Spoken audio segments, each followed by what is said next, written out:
بسم اللہ الرحمن الرحیم۔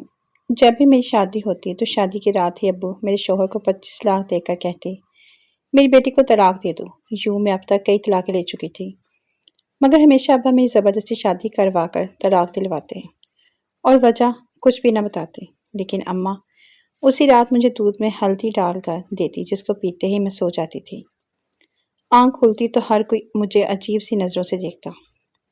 اس بار سوچ لیا کہ دودھ پینے کا ناٹک کروں گی۔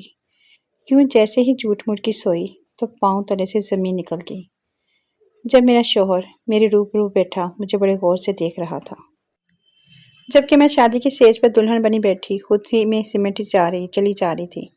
میں منتظر تھی کہ احمد کچھ تو کہے گا، مگر اسے یوں بیٹھے بیٹھے جب بڑی دیر ہو گئی تو میں نے اپنی پلکیں اٹھا کر دیکھا تو اس کو خود میں محو پایا تھا۔ میں آخرکار بول ہی پڑی تھی، کیا بات ہے احمد، آپ مجھے اس طرح غور سے کیوں دیکھ رہے ہیں؟ احمد کی نظریں ابھی بھی میرے چہرے پر جمی ہوئی تھی۔ وہ کہنے لگا، تم بے حد حسین ہو نیلم۔ 2 ماہ قبل ہماری منگنی ہوئی تھی۔ تم سے پہلے بھی امی میرے لیے کئی لڑکیوں کے رشتے لے جا چکی تھی، مگر مجھے کوئی لڑکی پسند ہی نہیں آتی تھی۔ جب تمہاری تصویر دیکھی تو میں لمحے میں پگھل گیا تھا۔ مجھے تو سمجھ ہی نہیں آتا تھا کہ کوئی اتنا خوبصورت کیسے ہو سکتا ہے۔ احمد میری تعریف کرنے لگا تو میری جان میں جان آئی تھی۔ میں اب مسکراتے چہرے کے ساتھ اس کی باتیں سننے لگی تھی۔ وہ بولتا چلا جا رہا تھا، نیلم میں نے امی سے کہا کہ مجھے یہ لڑکی دل و جان سے قبول ہے۔ امی نے بھی سجدہ شکر کیا تھا کہ چلو میرا اب گھر بس جائے گا۔ میں ان کا اکلوتا بیٹا ہوں نا، اس لیے ان کو میری شادی کی بہت جلدی تھی۔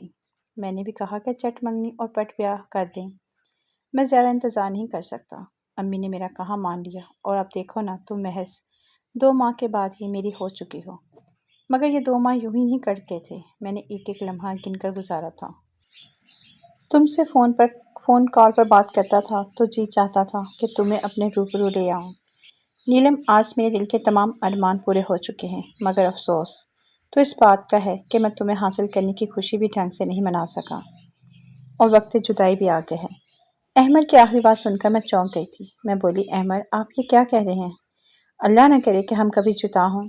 احمد نے افسوس سے مجھے دیکھا تھا، پھر وہ بولا، میں جب سے کمرے میں آیا تھا اسی بات پر غور کر رہا ہوں کہ تم زیادہ اہم ہو یا 25 لاکھ۔ دل نے تمہارا نام لیا ہے، مگر دماغ کہتا ہے کہ 25 لاکھ کوئی چھوٹی رقم نہیں ہے۔ اگر میں ساری زندگی بھی کماتا رہوں گا تو میں بھی 25 لاکھ روپے جمع نہیں کر پاؤں گا۔ میں حیرت سے بولی، کون سے 25 لاکھ اور کہاں سے آئے؟ احمد بولا، تمہارے ابو نے رخصتی کے وقت مجھے آفر کیا تھا کہ تم جس طرح میری بیٹی کو رخصت کروا کر لے جا رہے ہو، اگر اسی طرح اسے طلاق دے کر میرے گھر واپس چھوڑ جاؤ گے تو تمہیں پورے 25 لاکھ روپے دوں گا۔ مجھے احمد کی بات سن کر بہت غصہ آ گیا تھا۔ میں بول رہی، آپ کا دماغ تو ٹھیک ہے نا؟ میرے ابو میری شادی کے لیے کس قدر متفکر تھے یہ آپ نہیں جانتے۔ انہوں نے بڑی چھان بین کر کے میرا رشتہ طے کیا ہے، کیونکہ ابو کہتے تھے کہ نیلم، یہ شادی عمر بھر کا بندھن ہوتا ہے، اس لیے میں بہت سوچ سمجھ کر ہی تمہاری شادی کروں گا۔ اب ایسا کیسے ہو سکتا ہے کہ میرے ابو ہی میری طلاق دلوانا چاہتے ہیں؟ آپ یقیناً میرے ساتھ مذاق کر رہے ہیں، مگر میں آپ کو صاف صاف بتا دوں، مجھے اس قسم کا مذاق بالکل بھی نہیں پسند۔ یہ بات سچ ہے کہ میں آپ کو بہت چاہتی ہوں، مگر اس مذاق کی وجہ سے اگر میں آپ سے روٹھ گئی تو مانوں گی نہیں۔ احمد بولا، پیاری نیلم، تم مجھے معاف کر دینا، مگر میں بہت مجبور ہو چکا ہوں، اس لیے میں اپنے مکمل ہوش و حواس میں تمہیں طلاق دیتا ہوں۔ احمد نے ایک ہی سانس میں مجھے 3 طلاقیں دے دی تھی، جبکہ میں لرزنے لگی تھی۔ میں نے تو کبھی خواب میں بھی نہیں سوچا تھا کہ میرے ساتھ ایسا بھی ہو سکتا ہے۔ شادی کی اسٹیج پر ہی مجھے طلاق مل جائے گی۔ میری آنکھوں سے آنسو بہنے لگے تو احمد بولا، بس ابھی رونے کا وقت نہیں ہے یار، مجھے ڈر ہے کہ ذرا سی دیر میں تمہارے ابو اپنا فیصلہ نہ بدلیں، یہ نہ ہو کہ میرے 25 لاکھ میں سے کٹوتی ہو جائے۔ چلو جلدی اٹھو، میں تمہیں تمہارے گھر چھوڑاؤں۔ مجھ سے ہلا بھی نہیں جا رہا تھا، مگر احمد نے میرا ہاتھ پکڑ لیا اور تقریباً مجھے گھسیٹتے ہوئے اپنے ساتھ باہر لے آیا اور گاڑی میں بٹھا کر میرے گھر کے دروازے تک لے آیا تھا۔ اس نے بیل بجائی تو دروازے ابو نے ہی کھولا تھا۔ ابو کی طرف دیکھ کر احمد بولا، یہ لے انکل آپ کی امانت، اب مجھے میری رقم دے دیں تاکہ میں چلا جاؤں۔ میری آنکھوں کے سامنے میرے ابو نے احمد کو نوٹوں سے بھرا ہوا ایک بریف کیس تھما دیا تھا۔ احمد واپس چلا گیا تو ابو میرے ہاتھ تھام کر مجھے گھر لے آئے تھے۔ انہوں نے میرا ماتھا چوما اور مجھے صوفے پر بٹھا کر بولے، اللہ کا لاکھ لاکھ شکر ہے کہ اس نے تمہاری زندگی تباہ ہونے سے بچا لی۔ میں اب پھوٹ پھوٹ کر رونے لگی تھی۔ میں بولی، ابو مجھے بتائیے یہ آپ نے میرے ساتھ کیا کیا؟ آپ نے مجھے رسوا کیوں کر دیا؟ میں نے تو سنا تھا کہ باپ اپنی بیٹیوں کے گھر بسانے کی خاطر بہت کچھ کر کے جاتے ہیں، مگر آپ نے تو میرے شوہر کو پیسوں کا لالچ دے کر میری طلاق کروا دی۔ میں اب طلاق کا ٹھپا ماتھے پر سجا کر کہاں پھروں گی؟ روتے روتے میری ہچکی بند ہو گئی تھی۔ اتنی دیر میں امی میرے لیے ہلدی ملا دودھ لے آئی تھی۔ وہ کہنے لگی، میری بیٹی یہ دودھ پی لو۔ میں چیخ پڑی تھی۔ میں بولی، امی میرا گھر اجڑ گیا ہے، میں شادی کی پہلی رات ہی طلاق لے کر گھر واپس آ چکی ہوں۔ اس سب کے پیچھے کوئی اور نہیں، میرا سگا باپ ہے۔ ایسے میں اب مجھے دلاسا دینے کی بجائے، اپنے شوہر کا گریبان پکڑنے کی بجائے میرے لیے ہلدی والا دودھ لے آئی ہیں۔ مجھے بتائیے کیا یہاں پر کوئی مذاق ہو رہا ہے؟ امی نے میرے دونوں ہاتھ تھام لیے تھے، جبکہ ابو بولے، نیلم جب تمہارا نکاح احمد کے ساتھ ہو گیا تو اس کے ایک رشتہ دار نے میرے کان میں آ کر مجھے بتایا تھا کہ احمد اور اس کے گھر والے فراڈی ہیں۔ احمد تم سے پہلے بھی کئی لڑکیوں سے شادی کر چکا ہے۔ یہ سب سن کر تو میں حیرت میں مبتلا ہو گیا تھا، مگر میں نے سوچا کہ شاید یہ جھوٹی خبر ہو، اس لیے میں نے اپنے ذرائع سے پتہ لگایا تو مجھے معلوم ہوا کہ احمد سچ میں اچھا لڑکا نہیں ہے۔ وہ تمہاری زندگی تباہ برباد کر دیتا۔ تم میری اکلوتی اولاد ہو، خود ہی بتاؤ میں تمہاری زندگی تباہ ہوتے ہوئے دیکھ سکتا تھا؟ بھلا ناممکن۔ میں غصے سے بولی، ابو پہلے آپ کے ذرائع کہاں مرے ہوئے تھے؟ آپ نے پہلے اس بات کی تصدیق کیوں نہ کرائی؟ منگنی ٹوٹ جاتی تو بھی مجھے اتنا دکھ نہ ہوتا۔ اب تو میں رخصتی کے بعد طلاق لے کر آئی ہوں، اپنی سہیلیوں کو کیا شکل دکھاؤں گی؟ لوگ تو میرا مذاق اڑائیں گے نا۔ ابو بولے، لوگوں کی خاطر میں تمہاری زندگی خراب ہونے دیتا کیا؟ ناممکن ہے یہ۔ ہمارا شور سن کر جو مہمان ہمارے گھر آئے ہوئے تھے لانچ میں آ گئے تھے، وہ تو یہ نظارہ دیکھ کر حیران رہ گئے تھے۔ امی نے جلدی جلدی سے مجھے ہلدی والا دودھ پلا دیا تھا۔ اب میری آنکھوں کے سامنے اندھیرا چھانے لگا تھا، دماغ میں تاریکی سے اترنے لگی تھی، ہر طرف خاموشی ہی خاموشی ہو گئی تھی۔ دیکھتے ہی دیکھتے میں بہت گہری نیند سو چکی تھی۔ اگلے دن دوپہر کے وقت میری آنکھ کھلی تھی۔ میں اپنے بیڈ پر لیٹی ہوئی تھی۔ مجھے بہت عجیب سا محسوس ہو رہا تھا۔ میرا دماغ ارد گرد کے ماحول کو پہچاننے میں غلطی کر رہا تھا۔ میں یہی سوچ رہی تھی کہ آخر میں یہاں کیا کر رہی ہوں۔ پھر میرا دماغ میں رات والا منظر گھومنے لگا تھا۔ اوہ مجھے تو طلاق ہو گئی ہے۔ یہ بات سوچتے ہی میرا دل ڈوب سا گیا تھا۔ میں جلدی سے اٹھ بیٹھی اور تقریباً بھاگتی ہوئی باہر لانچ میں آ گئی تھی۔ سب مہمان واپس جانے کی تیاریوں میں مشغول تھے، لیکن جیسے ہی ان کی نظر مجھ پر پڑی تو مجھے عجیب سی نظروں سے دیکھنے لگے تھے۔ مہمانوں کی نظروں میں میرے لیے غصہ نہیں تھا، طنز بھی نہیں تھا، کچھ ایسا تھا جسے میں سمجھ ہی نہیں پائی تھی۔ امی نے مجھے دیکھا تو میرے ہاتھ پکڑ کر مجھے اپنے ساتھ کمرے میں لے آئی تھی۔ وہ کہنے لگی، نیلم تم دل چھوٹا مت کرو، میں تمہارا گھر ضرور بساؤں گی اور ایک ایسے شخص کو تمہارا ہمسفر بناؤں گی جو تمہیں سر آنکھوں پر بٹھا کر رکھے گا، تمہیں دنیا جہان کی خوشیاں دلائے گا۔ تم اپنا دل غمزدہ مت کرو۔ جب تک تمام مہمان چلے نہیں گئے تھے، میں امی کے کمرے میں ہی چھپ کر بیٹھی رہی تھی۔ مجھ میں اتنی ہمت ہی نہیں تھی کہ کسی کا سامنا کر سکوں۔ خیر جب شور تھم گیا تو میں اپنے کمرے میں واپس آ گئی تھی۔ میں نے اپنا موبائل اٹھا لیا تھا اور احمد کے ساتھ اپنی پرانی چیٹ پڑھنے لگی تھی۔ اس نے ہر میسج میں میرے ساتھ اظہار محبت کیا تھا۔ اس نے ہمیشہ ساتھ نبھانے کی قسمیں کھائی تھی۔ اس کے ہر میسج میں یہی لکھا تھا کہ وہ مجھے کبھی نہیں چھوڑے گا۔ کیسی باتیں کرنے والا شخص دھوکے باز ہو سکتا ہے؟ میرے دل سے یہی صدا آئی تھی کہ نہیں ایسا نہیں ہو سکتا۔ تب مجھے ابو سے بے انتہا نفرت محسوس ہوئی تھی۔ ان کی وجہ سے میرا گھر ٹوٹ گیا تھا۔ میں لوگوں سے ڈرنے لگی تھی، اس لیے گھر سے باہر نہیں نکلتی تھی، جبکہ ابو جب یہ سب دیکھتے تو نہایت افسردہ ہو جاتے تھے۔ وہ مجھے کہتے، نیلم تم باہر نکلو، گھومو پھرو، خود کو یوں گھر میں قید مت رکھو۔ میں ان کی باتیں ایک کان سے سن کر دوسرے کان سے نکال دیتی تھی، مگر ابو اب مجھے زبردستی اپنے ساتھ باہر لے جانے لگے تھے۔ وہ مجھے بہت زیادہ وقت دیتے تھے، وہ مجھے ہر وقت سمجھاتے رہتے تھے۔ ایک دن مجھ سے کہنے لگے، تمہیں چاکلیٹ پسند ہے نا؟ میں نے اس بات میں سر ہلا دیا تو وہ کہنے لگے، تم چاکلیٹ حاصل کرنے کے لیے کس حد تک جا سکتی ہو؟ میں بولی، ابو میں تو پہاڑ سے بھی کود سکتی ہوں۔ تب ابو بولے، اور اگر تمہارے سامنے ایک طرف بریانی رکھ دو اور ایک طرف چاکلیٹ تو تم کس کو چنو گی؟ میں ہنس دی اور بولی، ایک بھی لمحہ ضائع کیے بنا ہی میں